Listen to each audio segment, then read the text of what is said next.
Every day Ethan told himself the same lie. I still have time. He wasted hours on distractions, scrolling through social media, convinced that success would somehow find him. He'd watch motivational videos, feeling a temporary rush of inspiration, a fleeting spark that promised change. But inspiration without action is just entertainment. The high would fade, and he'd be right back where he started, surrounded by the evidence of his procrastination.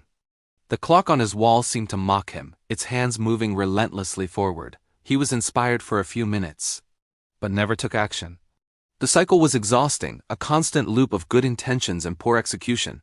He knew he was capable of more, but the gap between knowing and doing felt like a chasm he couldn't cross.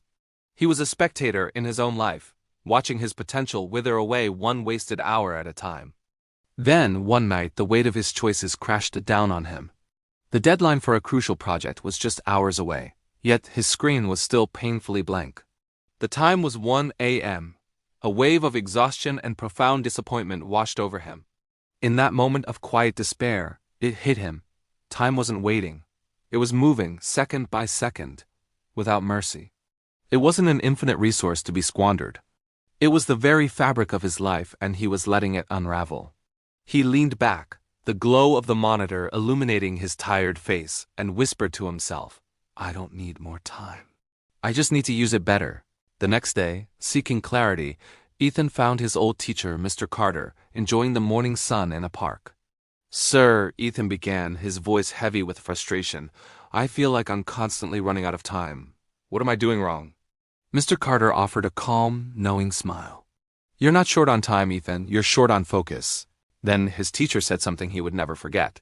Time, Mr. Carter explained, his voice gentle but firm, is the most equal thing in the world. Every single person gets the same 24 hours. The difference between failure and success, between regret and fulfillment, is how they choose to use it.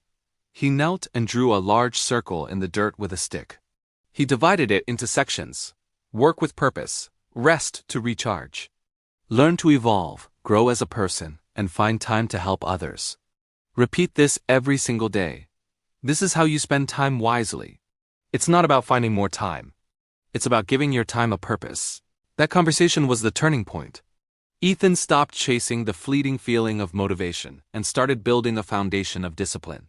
He created structure. His days transformed. He began waking up early, not to the blare of an alarm he'd snooze, but to the quiet promise of a new day. He'd write a clear, simple schedule, giving every hour a mission. He started exercising, feeding his body the energy his mind needed.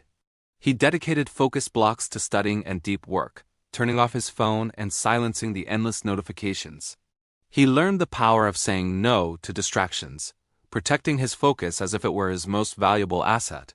While others around him were lost in the digital noise, he was working in deliberate silence. He didn't need more hours. He needed purpose for the hours he had. Months passed. The small, daily changes compounded into a monumental shift. The young man who once stared at a blank screen now stood on a stage, confidently presenting his successful project to a round of applause. His success didn't come from working harder or pulling more all-nighters. It came from working smarter, with intention and clarity. Later that night, he opened his journal. On a fresh page, he wrote, Every hour counts. He finally understood that how you spend your time is how you spend your life. Each moment is a choice, a building block for the future you're creating. As he walked under the soft glow of a sunrise, a sense of peace and confidence radiated from him. He was no longer a victim of the clock, but a master of his moments. So stop saying, I don't have time. Start saying, I will make time.